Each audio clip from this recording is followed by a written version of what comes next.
যখন মাটির বাস্তবতা অন্য কথা বলছে তখন এত জোরে এত অভিযোগ কেন? কিন্তু বাস্তব সত্য একটাই, ভারতের সিদ্ধান্ত ভারতই নেয়, কোনো বাইরের সংগঠন বা দেশের হুমকিতে নয়। কিন্তু 2026 সালে এসে জানা গেল ভারতের সাইলেন্ট ডিপ্লোমেসি অর্থাৎ নীরব কূটনীতির মাধ্যমে সেই প্যাট্রোলিং অধিকার আবার ফিরিয়ে আনা হয়েছে। অন্যদিকে ডোনাল্ড ট্রাম্প যেই ব্রিক্সকে নিয়ে দিনরাত আক্রমণ করেন, সমালোচনা করেন, এমনকি হুমকি দেন যে কেউ ব্রিক্সে থাকলে তাদের ওপর ট্যাক্স, ট্যারিফ আর নিষেধাজ্ঞা বসানো হবে, সেই ব্রিক্স নিয়েই এখন ইউরোপের দেশগুলো নতুন করে ভাবতে শুরু করেছে। এই পুরো পরিবর্তনের সঙ্গে জড়িয়ে আছে ইউক্রেনের যুদ্ধ। অনেক ইউরোপীয় নেতা মনে করেন এই যুদ্ধ শেষ হলে ইউরোপের সামনে বড় একটা নতুন পথ খুলে যাবে। ভিডিওর কিছু অংশ প্রথমে দেখে নিশ্চয়ই বুঝতে পেরেছেন ভিডিওটি খুবই গুরুত্বপূর্ণ হতে যাচ্ছে। আসলে কি হতে যাচ্ছে সেটি দেখতে ভিডিওটির সাথেই থাকুন। দুনিয়ায় আজ কত সমস্যা, যুদ্ধ, দারিদ্র্য, বেকারত্ব, মূল্যবৃদ্ধি, নিজেদের দেশের ভেতরের অশান্তি, কিন্তু তবুও কিছু দেশের নজর যেন বারবার ভারতের দিকেই ফিরে আসে। নিজের ঘরের আগুনে জল ঢালার সময় নেই, অথচ ভারতের কথা উঠলেই সঙ্গে সঙ্গে বিবৃতি, বৈঠক আর বড় বড় দাবি। আজও ঠিক তেমনই এক ঘটনা সামনে এসেছে। আবারও এক আন্তর্জাতিক সংগঠন ভারতের অভ্যন্তরীণ বিষয়ে নাক গলানোর চেষ্টা করেছে। প্রশ্নটা খুব সাধারণ, যখন নিজের দেশের মানুষই সমস্যায় জর্জরিত, তখন অন্য দেশের ভেতরের বিষয় নিয়ে এত মাথা ব্যথা কেন? এইবার যে সংগঠনের নাম উঠে এসেছে তারা নতুন নয়, আগেও বহুবার ভারতের বিরুদ্ধে কথা বলেছে। আমি বলছি 57টি মুসলিম দেশের সংগঠন ওআইসি অর্থাৎ অর্গানাইজেশন অফ ইসলামিক কোঅপারেশনের কথা। তারা এবার প্রকাশ্যেই বলেছে ভারতকে নাকি আবার অনুচ্ছেদ 370 ফিরিয়ে আনতে হবে। শুধু তাই নয়, কাশ্মীরের নামে জাতিসংঘের পুরনো প্রস্তাব টেনে এনে ভারতের ওপর নৈতিক চাপ তৈরির চেষ্টা করা হয়েছে, এমনকি হুমকির সুরেও কথা বলা হয়েছে। কিন্তু এখানে একটা বড় প্রশ্ন উঠে যায়, এই সব কথা কি সত্যিই কাশ্মীরের মানুষের ভালোর জন্য, নাকি ভারতের অগ্রগতি তাদের অস্বস্তিতে ফেলেছে বলেই এত তৎপরতা? বাস্তব সত্য হলো, গত কয়েক বছরে কাশ্মীরে পরিস্থিতি আগের তুলনায় অনেক বেশি স্থিতিশীল। উন্নয়ন হচ্ছে, রাস্তাঘাট, বিদ্যুৎ, পানি, স্কুল, হাসপাতাল সব কিছু ধীরে ধীরে স্বাভাবিক হচ্ছে। গণতান্ত্রিক পদ্ধতিতেই সিদ্ধান্ত নেওয়া হয়েছে। তবুও বাইরে বসে থাকা কিছু সংগঠন বলছে কাশ্মীরিরা নাকি আজ নিজেদের কথা বলতে পারে না, তাদের অধিকার কেড়ে নেওয়া হয়েছে, ভারত নাকি স্বৈরাচার চালাচ্ছে। এখানেই প্রশ্ন, যখন মাটির বাস্তবতা অন্য কথা বলছে তখন এত জোরে এত অভিযোগ কেন? 8 জানুয়ারি ওআইসি তাদের সোশ্যাল মিডিয়ায় একটি চিঠি প্রকাশ করেছে। সেই চিঠিতে তাদের জেনারেল সেক্রেটারি সরাসরি 5 জানুয়ারি 1949 সালের একটি জাতিসংঘের প্রস্তাবের কথা টেনেছেন। সেই প্রস্তাবে একসময় বলা হয়েছিল কাশ্মীরের ভবিষ্যৎ নির্ধারণের জন্য জাতিসংঘের তত্ত্বাবধানে গণভোট হতে পারে। ওআইসির দাবি, অনুচ্ছেদ 370 তুলে দিয়ে ভারত কাশ্মীরিদের নিজেদের ভবিষ্যৎ বেছে নেওয়ার অধিকার কেড়ে নিয়েছে। তারা আরও বলেছে কাশ্মীর আজও আন্তর্জাতিক স্তরে একটি বিতর্কিত অঞ্চল, ভারতের অবিচ্ছেদ্য অংশ নয়। কথা বলার সাহস তারা দেখিয়েছে 70 বছরের পুরনো কাগজ তুলে ধরে। এখানেই থামেনি তারা। ওআইসি বলেছে 5 আগস্ট 2019 সালে ভারত যে সিদ্ধান্ত নিয়ে 370 তুলে দিয়েছিল তা আবার ফিরিয়ে আনতে হবে। তারা চায় জাতিসংঘ ভারতকে চাপ দিক, আর যদি তা না হয় তাহলে তারা নিজেরাই নাকি ভারতকে বাধ্য করবে।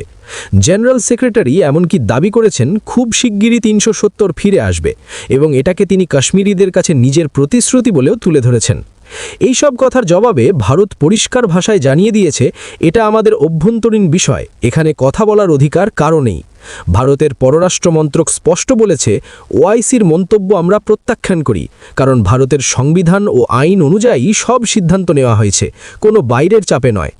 এখন একটু ভেবে দেখুন, যদি সত্যিই কাশ্মীরের মানুষ এই সিদ্ধান্তে এতটাই অসন্তুষ্ট হতেন তাহলে রাস্তায় বড় আন্দোলন হতো, সর্বত্র একটাই দাবি উঠত 370 ফিরিয়ে দাও।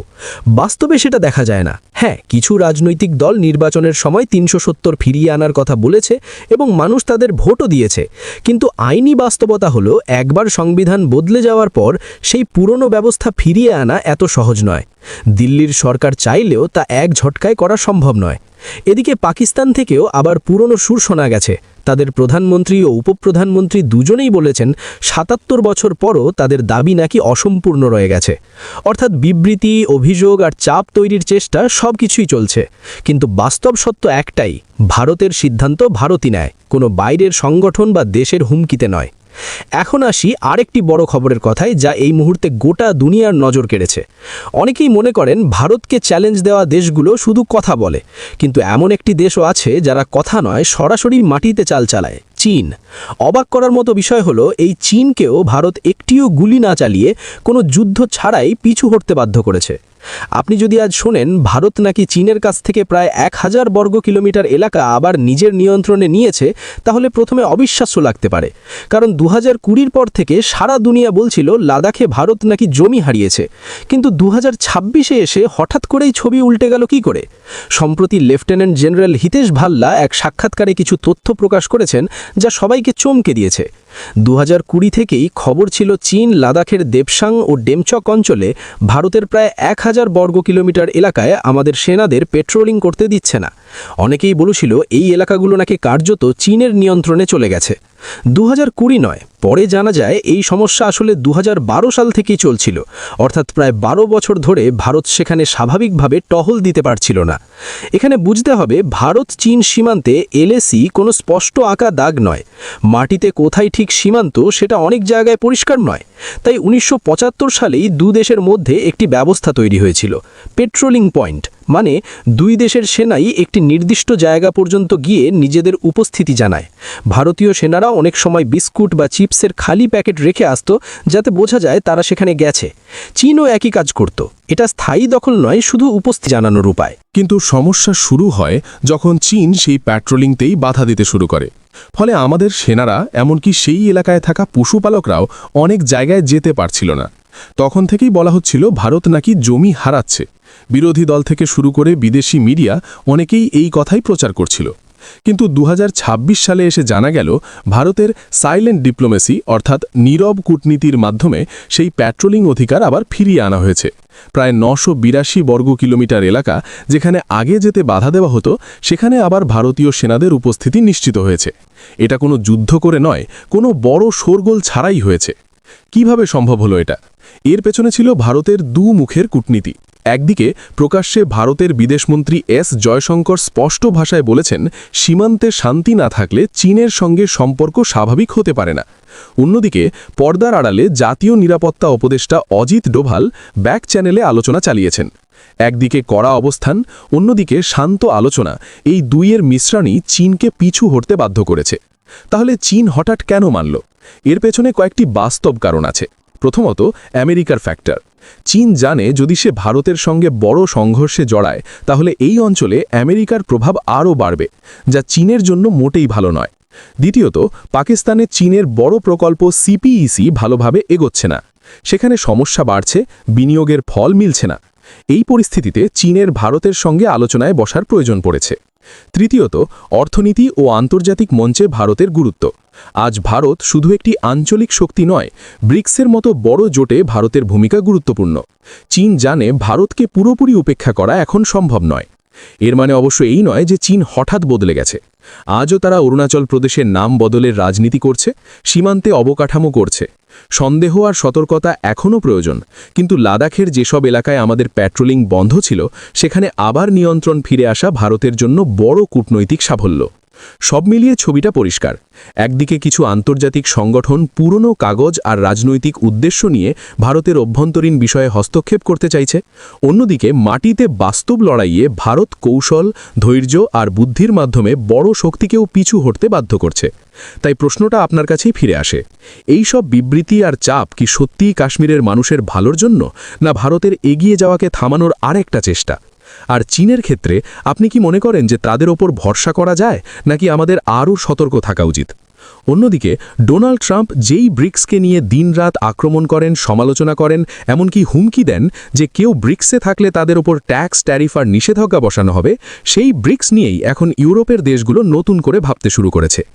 আগে যেখানে ব্রিক্সকে শত্রু মনে করা হতো, এখন সেখানে সহযোগিতার কথা উঠছে। আর এই পরিবর্তনের ইঙ্গিত প্রথম দিক থেকে আসছে ফ্রান্সের কাছ থেকে।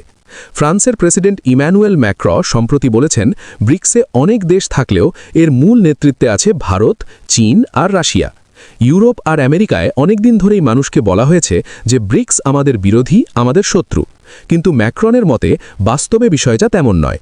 তিনি বলছেন ব্রিক্স আর G7 দেশগুলোর মধ্যে একটা সেতু তৈরি করা দরকার, যাতে সবাই মিলে কাজ করা যায়। অর্থাৎ শত্রু হিসেবে নয়, বরং সহযোগী হিসেবে ব্রিক্সকে দেখা উচিত।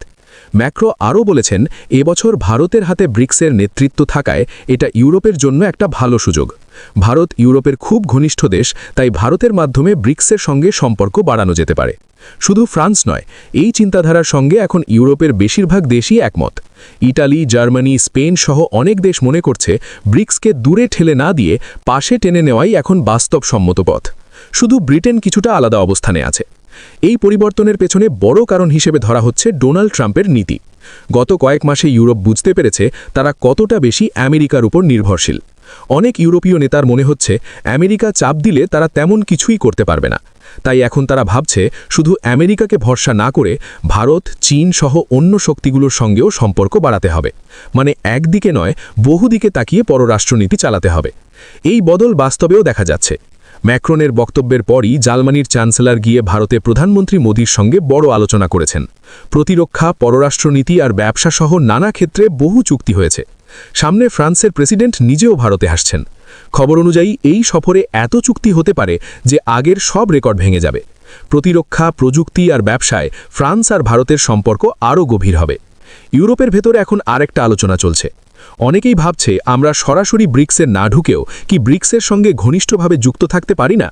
ভারতের মাধ্যমে যদি ব্রিক্স দেশগুলোর সঙ্গে যোগাযোগ বাড়ানো যায়, তাহলে আনুষ্ঠানিক সদস্য না হয়েও কার্যত ব্রিক্সের অংশের মতো কাজ করা যাবে। ভবিষ্যতে এমন কাঠামোও তৈরি হতে পারে যেখানে ইউরোপের প্রতিনিধিরা ব্রিক্সের বৈঠকে অংশ নেবে। এই পুরো পরিবর্তনের সঙ্গে জড়িয়ে আছে ইউক্রেনের যুদ্ধ। অনেক ইউরোপীয় নেতা মনে করেন এই যুদ্ধ শেষ হলে ইউরোপের সামনে বড় একটা নতুন পথ খুলে যাবে। তখন তারা রাশিয়াকে আর সরাসরি হুমকি হিসেবে দেখবে না, আর আমেরিকার উপর নির্ভরতার প্রয়োজনও কমবে। এখনও অনেক দেশ আমেরিকার সঙ্গে থাকছে মূলত রাশিয়ার ভয়ে, কারণ আমেরিকা থেকে দূরে সরে গেলে তারা মনে করে রাশিয়ার চাপের মুখে পড়বে। তাই যুদ্ধ চলে যাওয়ার কারণে ইউরোপ পুরোপুরি স্বাধীন পথে হাঁটতে পারছে না। অনেকের ধারণা যদি ইউক্রেনের যুদ্ধ থামে, তাহলে ইউরোপ ধীরে ধীরে আমেরিকা থেকে আলাদা হয়ে নিজের মতো করে সিদ্ধান্ত নিতে পারবে। তখন তারা ভারত, চীন আর অন্যান্য শক্তির সঙ্গে আরও কাছাকাছি আসবে। এই কারণেই এখন ইউরোপে আলোচনা হচ্ছে ভারত, চীন আর রাশিয়ার মতো বড় শক্তিগুলো যদি চাপে পড়ে যুদ্ধ থামাতে উদ্যোগ নেয়, তাহলে সেটাই হবে এই সময়ের সবচেয়ে বড় পরিবর্তন। সব মিলিয়ে বলা যায় ব্রিক্সকে নিয়ে ইউরোপের ভাবনায় বড় বদল এসেছে। একসময় যাকে শত্রু বলা হতো, এখন তাকে সহযোগী হিসেবে দেখার চেষ্টা করা হচ্ছে। এই পরিবর্তনের কেন্দ্রে রয়েছে ভারত, আর এর পেছনে বড় ভূমিকা রেখেছে আমেরিকার বর্তমান নীতি আর ইউক্রেন যুদ্ধের বাস্তবতা। ভবিষ্যতে এই দিকেই বিশ্ব রাজনীতি এগোয়, সেটাই এখন দেখার বিষয়।